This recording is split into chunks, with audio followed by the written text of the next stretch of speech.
sat på panden. Så har vi lidt til ganen. Så siger vi skål. Og godt nytår. Og godt nytår. Den er god. Ja.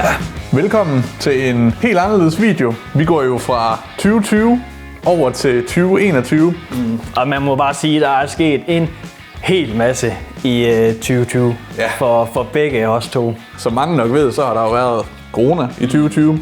Det har gjort rigtig mange ting svære. Heldigvis kan man så sige, at nu begynder vi at gå en lidt lysere tid i møde. Så derfor så skal vi heller ikke snakke så meget skidt i dag. Vi skal ikke snakke så negativt. Vi skal nemlig kigge tilbage på alle de gode minder, vi har haft fra vores fisketur sammen. Vi har været på et par ture eller 10. Det må man sige. Så vi har simpelthen lige prøvet at sætte os ned og tænke, hvis vi skal komme frem til vores top 6 moments fra 2020, så vil vi se, om det kunne lade sig gøre at finde en 6 videoer, som vi virkelig tænker, det opsummerer bare de højdepunkter, vi har haft i løbet af det år. Fordi hvad har vi lavet? Vi har vel lavet omkring 55 videoer eller sådan noget. Ja, vi giver også lige anledning bare her til at starte med til at takke alle sammen mega meget. Dem, der har støttet op, dem, der har været inde og se vores videoer, dem, der støtter os på webshoppen. Ja. Altså webshoppen, det er stukket helt af i år, og næste år bliver det endnu vildere. Skal vi ikke bare komme i gang? Lad os da få kigge på det. Det er eddermame været svært at finde det har været rigtig svært. De videoer der. Vi har været en masse højdepunkter igennem. Men vi har alligevel kommet frem til noget, vi tænker, det opsummerer meget godt, hvad det vildeste har været. At sætte det i gang. Jo. Top 6 på højde moments, de bedste moments i 2020, som vi synes her på vores kanal. Ja. Skal vi starte med 6'eren? Den gode gamle karpetur. Det skal siges, at hverken jeg eller Anders er de største karpefiskere. Og da Rune, vores gode kammerat der, han spurgte, om vi ville ud og fange nogle karper, så tænkte vi jo, jamen, hvorfor ikke? Det var en fed fornemmelse, det der med at tage på tur og virkelig føle, at nu prøver vi noget helt andet. Det første, jeg sådan bed mærke i, at når jeg lige tænker tilbage på det, det var jo, at vi skulle lave de her boilies her. Og hvordan smagte de, Anders? Han mente jo, at en rigtig karpfisker, han skal smage på sin boilies. Først så stod vi jo sten, saks, papir. Ja. Fordi det var faktisk ikke planlagt på forhånd, det var dig, der skulle. Nej, det var det ikke. Men, og som I kan se der, så det ligner noget, der er kommet ud i den anden ende på en hund eller sådan noget. Det var virkelig ikke lækkert. Og så Rune, han var jo sød. Han tog jo en med dig. Skal jeg synes godt her? Han er en guttermand. Ja, han er en guttermand, vil jeg sige. Hvor var den der klamt. Altså, det var en blanding af nogle smagsoplevelser, der bare ikke skal puttes sammen, kan man sige. Tun og sirup. Bare allerede der burde det ringe op. Jeg synes, klokken, og så... Prøv lige at se din gag-refleks. Ja, det er virkelig. Ja. Men jeg vil lige sige, du var ikke den eneste, som strugglede lidt på den tur. Nej. Fordi at midt om natten, så sker der det her. Ja.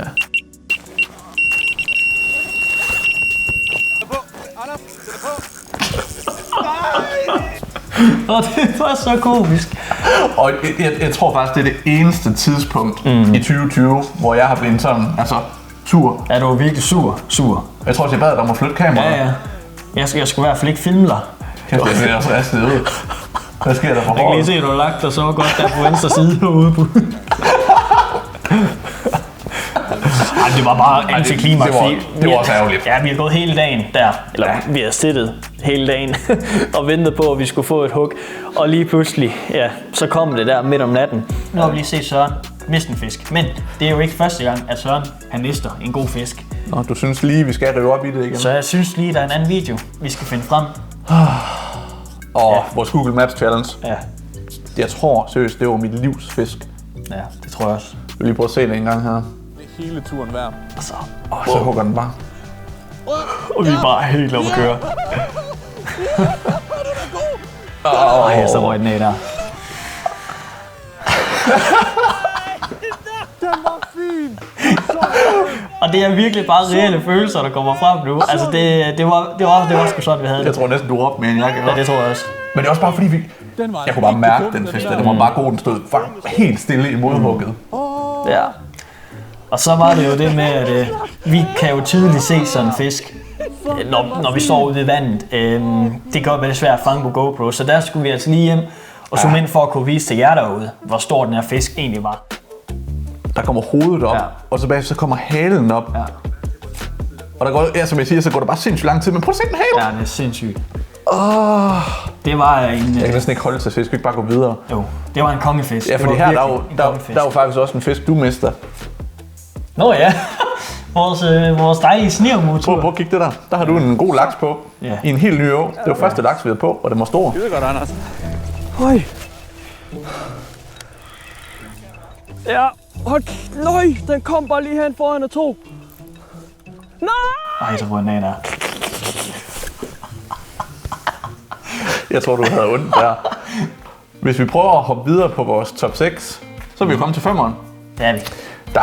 Der synes jeg næsten, vi skal grave en film frem her. Det er faktisk ikke så lang tid siden, vi lavede den. Og jeg synes faktisk også lige inden vi går i gang, at vi sådan lige skal skåle med hinanden. Ja, og skål til jer derude. Skål til jer derude.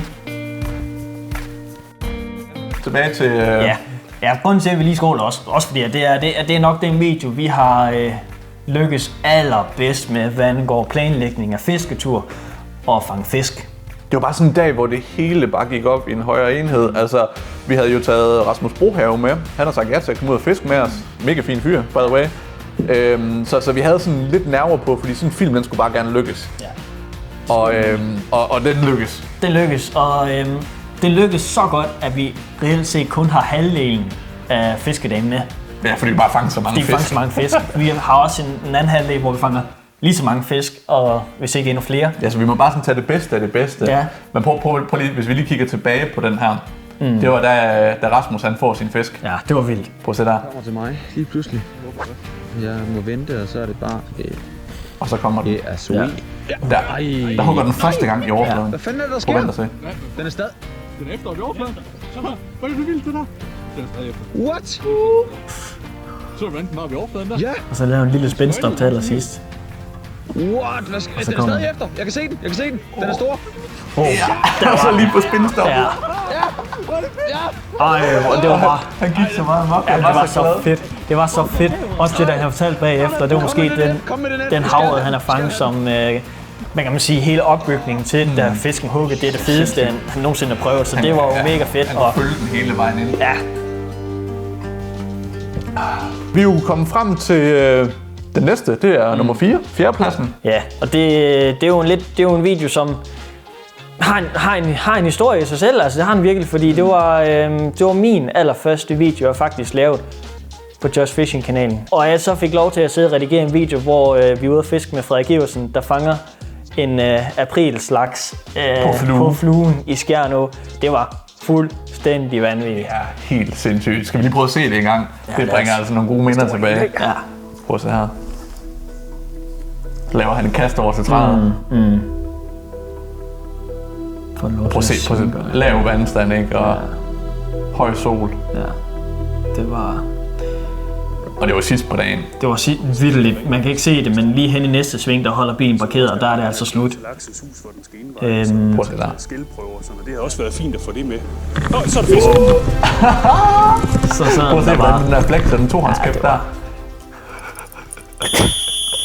Ja, og første gang jeg viste videoen, så han sagde, hvorfor filen har du lagt en fløjte-lydeffekt? Hvorfor fløjter manden? Ja. Altså. Men så sagde jeg, det er faktisk fra klippet af, det er Frederik, der fløjter for at tilkalde de andre. Og de kom hurtigt, skal jeg lige sige. Prøv at se det der. Og så går den bare nedstrøms, ikke? Den stikker bare afsted. Øj. Det var... Og jeg savner helt at fiske laksen. Ja, det var intenst, og det... Livet er herligt. Jeg rystede nærmest mere, end Frederik han gjorde. Det er også... Altså, hvad er chancen for at få en kæmpe laks på fluen, når man står og filmer? Altså, det er helt vildt. Ja. Vi prøver at kigge her en gang.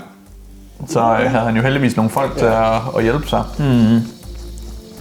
Og det bliver jo sådan en hel sensation her. Ja. Der kommer den. Og så håndlanding. Ja, tak. Dejlig. Det var altså en... Prøv at se det Så der. var den der, ja, det... Konge, fin laks. Altså, Og det var, hvornår var det 19. april, vi var afsted? det var sådan noget i den stil. Altså, og til dem, der ikke er laksefiskere, så kan man selvfølgelig sige, at det her med at fange en blank forårslaks så tidligt på sæsonen, det er helt åndssvagt. Og at fange den på flue til at mærke. Kan du bare lige toppe lidt her? Bare lige for... Nu hygger vi jo, ikke? Nummer 3 Ja. er vi nede på. Ja. Og det stammer jo tilbage fra en varm sommerdag. Det var en varm sommerdag. Vi havde lige været ude efter nogle havbars. Og hvordan gik det? Det gik Det gik ikke så godt. ikke, som vi havde håbet på. Det vi nemlig skal snakke om, det var den efterfølgende dag. Vi fandt nemlig en lille hyggelig sjældam, som vi ikke krydsede i. Og så næste dag, der tog vi ud til en nærliggende å, for simpelthen lige at fange en havørred. Ja, og det var vildt en å, hvor, hvad havde vi i dag? Vi havde næsten 30 grader varme den dag. Jeg kan huske, det var så varmt. Og så heldigvis havde det lige været lidt køligt, så vi tog ud der om morgenen, hvor det ikke var så varmt. Heldigvis, at vandtemperaturen havde faldet lidt og så videre. Og det er helt sindssygt vej, og vi har aldrig fisket den her å før. Nej. Aldrig. Vi kendte ikke åen, så vi kiggede bare på Google Maps, så lige hvor må vi fiske henne og så videre. Og så tog vi ud til åen, og så skete der det her. Vi har sat nogle små spindere på. Vi kører nogle små map-spindere. Ja, det gør vi.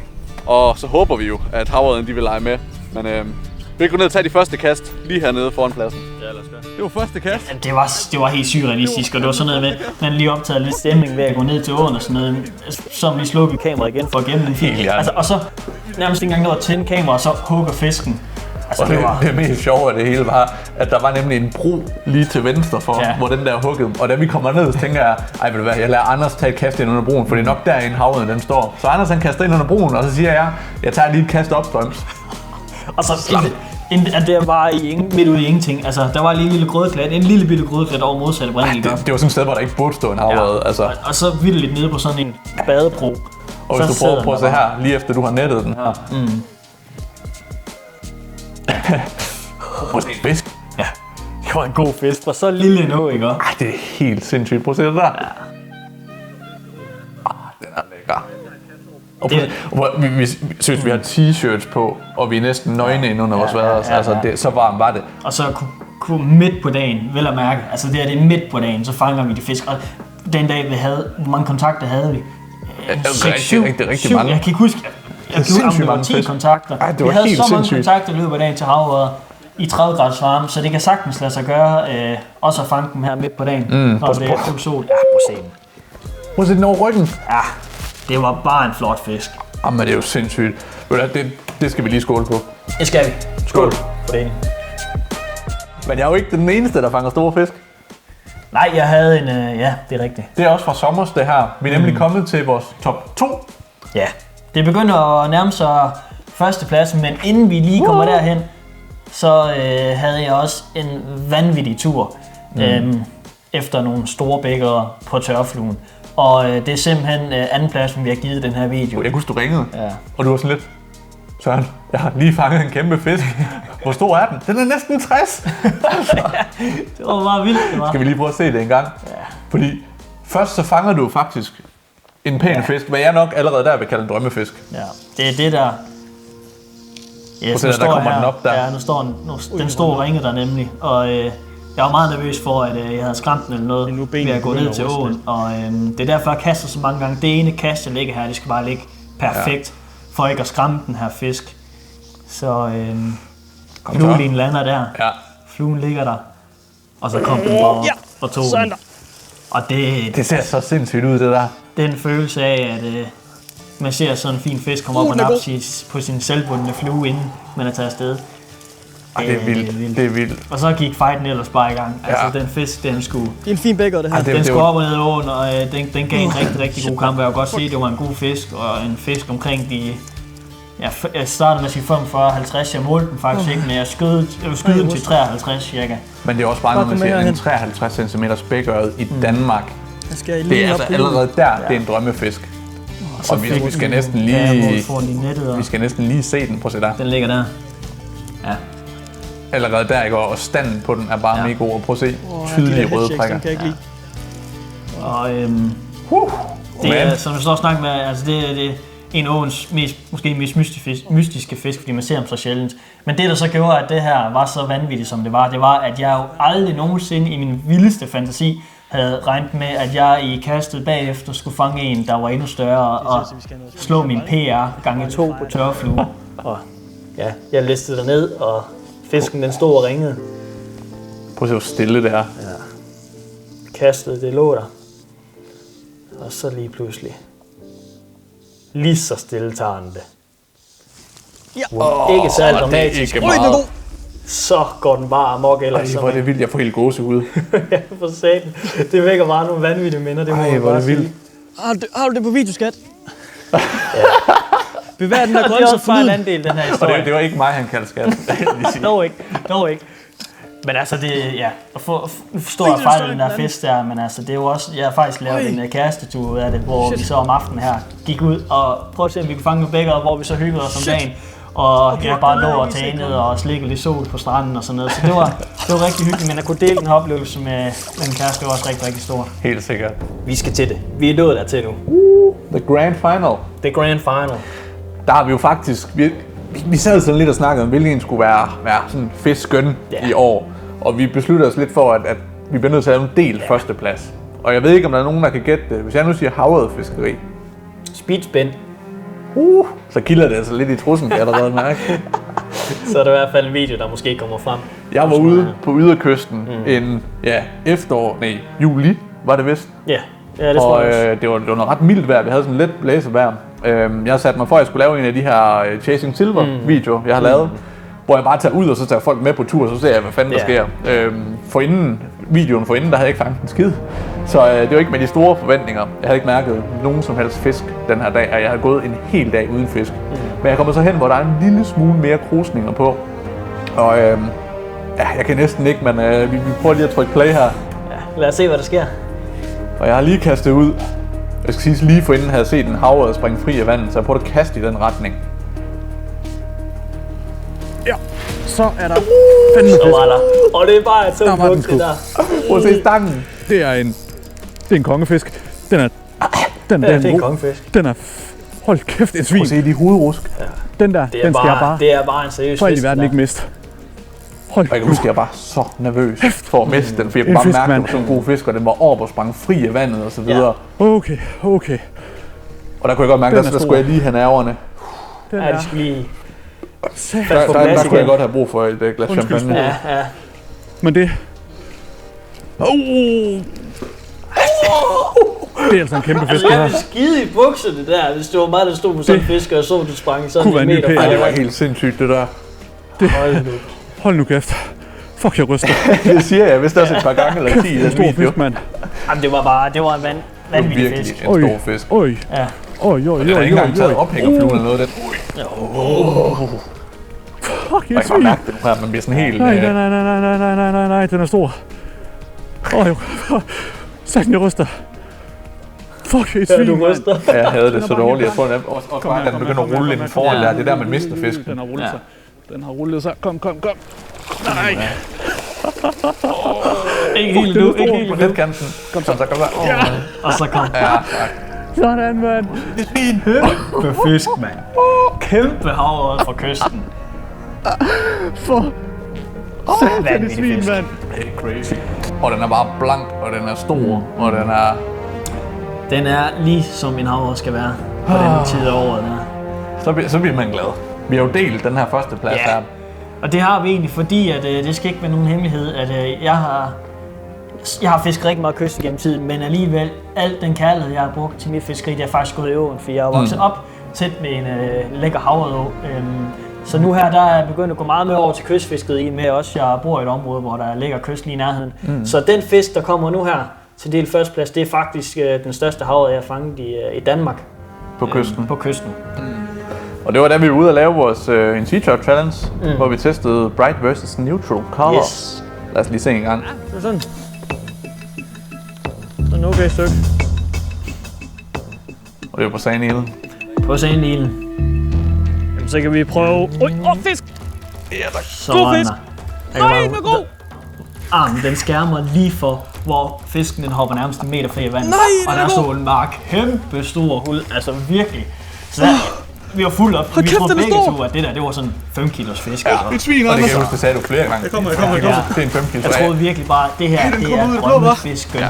Prøv at se, hvor meget den trækker line. Så kan jeg huske med den fisk der, altså den store, jeg fangede, den trak ikke så meget line. Og kom, det sagde bare du! Det var helt udkastet. Helt udkastet. Det var en oplevelse på delen der. Og så bare det med at få det på video. Jeg tager lige nettet her. Prøv at se. Og det var igen i solskin og blikstille vejr. That's svin. Og så kom den lige der. Tak, mand! Ej, hvor er det god fisk! Sådan en bamse, mand! Den er fin! Prøv at se det der. Ej, hvor var det vildt. Lige frem der. Den kom bare Viser sig vildt den out fisk, of nowhere. kom bare, altså kom bare. Kom bare, og du. klar himmel, som det er du. Nej, hvor er det vildt.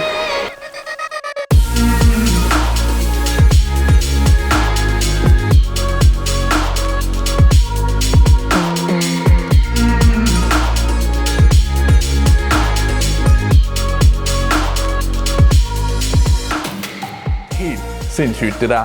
Prøv at tænke, hvor heldige vi har været i år. Fuldstændig. Vi har godt nok fået nogle fine fisk. Vi har jo ingen idé om, hvad der kommer til at ske derude. Vi kan lige så godt nulbunken fuldstændig, og det er sket. Det er set før. Og det må man bare sige, at kunne sidde og kigge tilbage på den her top 6, vi har lavet. Det har været sådan en hel rejse. Det har det godt nok, og det har været en fornøjelse. Bare det der med, at folk gider bruge, eller I og bruge tid på, bare lige sidde og se vores videoer og smide en kommentar nedunder. Altså, det betyder virkelig mere end I aner. Også selvom vi ikke har tid nogle gange til at svare på alle kommentarerne, så bare det, at folk de gider at smide en kommentar dernede og lige sige, det er sgu fedt det der, drenge. Ja. Det gør bare, at vi har lyst til at gå ud og lave endnu flere fiskevideoer. Det er så fedt. Det har jo været et vildt år.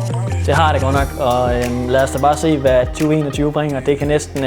Vi har jo allerede løftet sløret endnu lidt. vildere måske. Ja, det har vi. Det bliver stort, og vi har brugt lang tid på det her. Det er filmet over 4 dage.